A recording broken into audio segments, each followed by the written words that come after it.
Another way we bait the hook is using social media. The fact of the matter is, this is the front door of your church.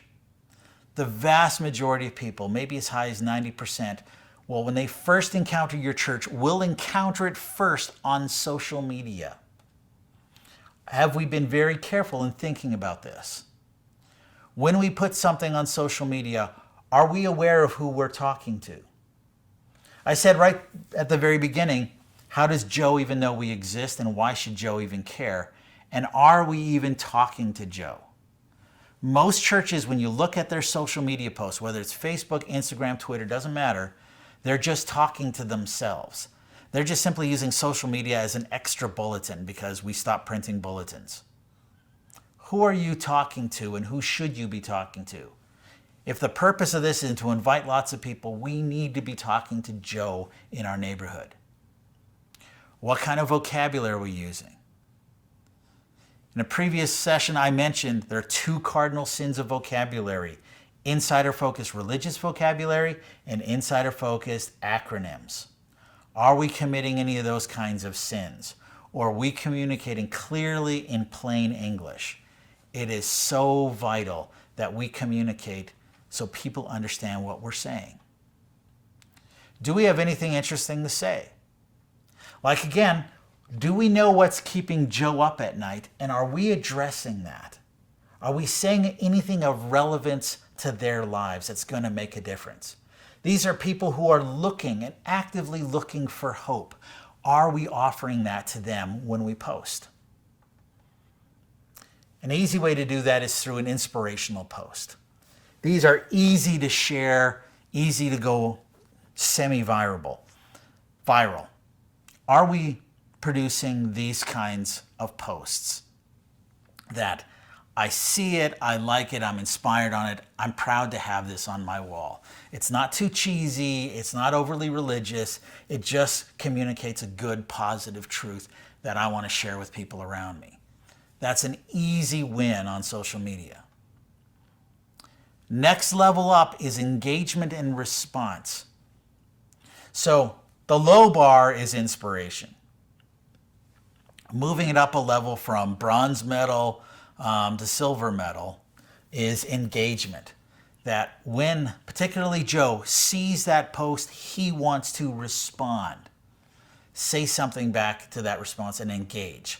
And where we move his response up to the gold medal, then we're responding to him. That if Joe makes a comment, we enter into a dialogue with him. That we're actually ourselves engaging and responding to Joe. So we actually have the initiation of a relationship through our social media post. That is a much higher level of success. But ultimately where the platinum medal is an invitation. We need to make the bridge from social media to actually coming in person. Having somebody just having their heart warmed, yeah, that's a good thing. Having someone, enter into dialogue, definitely that's a good thing. But where we're going to land the plane is on the invitation. So we're going to need a call to action in our social media. If we can bridge them from just checking us out on social media to coming and meeting us in person, that's where we score our biggest win. When we look at Facebook basics, there's a number of things that we should keep in mind on using Facebook specifically in our social media strategy. Now, Facebook, quite frankly, allows us the most targeted and cost-effective advertising you can do. Now, you can be very effective at doing direct mail and door knockers and different things like that. But Facebook, you get to target gender, you get to target age, you get to target location, you get to target interests. You can be much, much, much more targeted in using a Facebook ad. And they're super duper cheap. So very, very cost effective. And 70% of Canadian adults are using Facebook regularly. Now, Facebook is not that popular among children and teenagers. And it's not very popular among them because when Facebook first came out, a lot of teenagers flooded onto Facebook, but their moms were also on Facebook. And so when they were talking trash on Facebook, they got their hands slapped. And so they figured out pretty quickly, I need to go to a more private and more restrictive form of communication when it comes to social media, so mom isn't looking over my shoulder. Those things are very important to children. They're not important to adults. Adults often move to Facebook because they're not putting stupid things on Facebook that they're worried about other people seeing. And they're finding that Facebook is a great way to make a connection to the adult world. So Facebook, particularly if you're targeting young families, very, very effective tool. If you're trying to target teenagers and children, not nearly as effective. When you're putting up a Facebook ad, a great ad is one that gets noticed, period.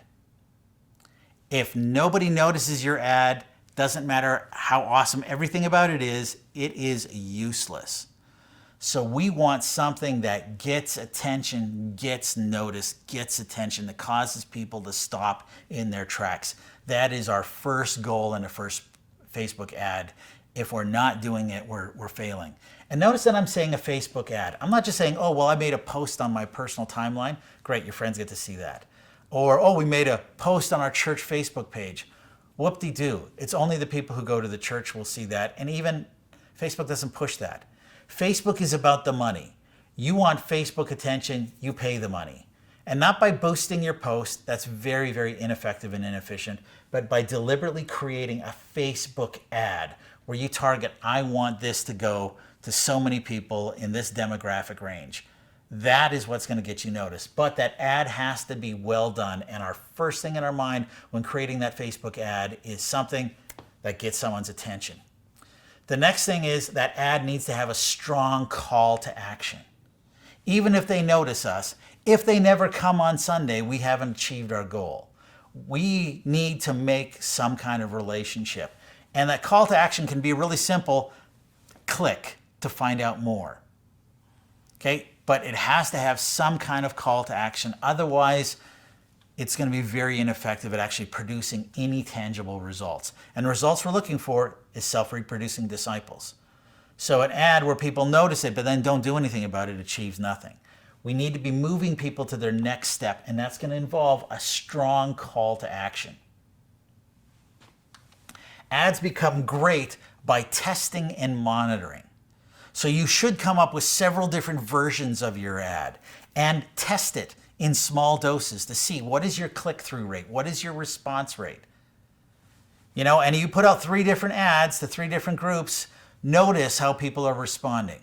Testing and monitoring is how we refine our Facebook marketing game. It's important that we do this. We want to use attention-getting images. So oddly enough, images of women attract far more attention of both male and female audiences than images of men. Images that are action, images that are unresolved, something that might be falling off a table, something that gets our attention is going to get noticed. So we want to make sure that the image we use gets people's attention. We want to use headlines in our ad that make people connect. So we need to be skilled at the art of clickbait. You know, either asking a question, an unresolved mystery, something that's going to be interesting to them. Headlines that connect are very, very important when we're putting together our Facebook ad. Copy that attracts. Now, if you're not familiar with sort of advertising lingo, copy isn't a reproduction of something. Copy is just the text of the ad. A copywriter is somebody who writes the actual content, whether it's an ad or a book.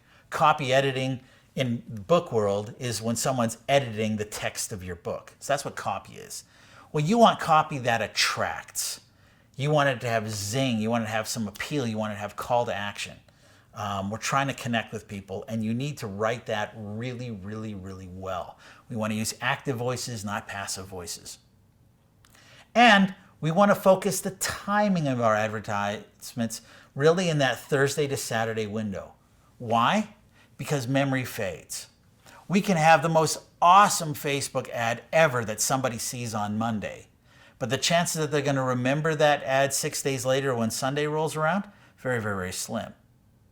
So if the call to action is for them to actually come out and meet us in person, we want to be targeting and focusing our money and our effort close to when they can respond.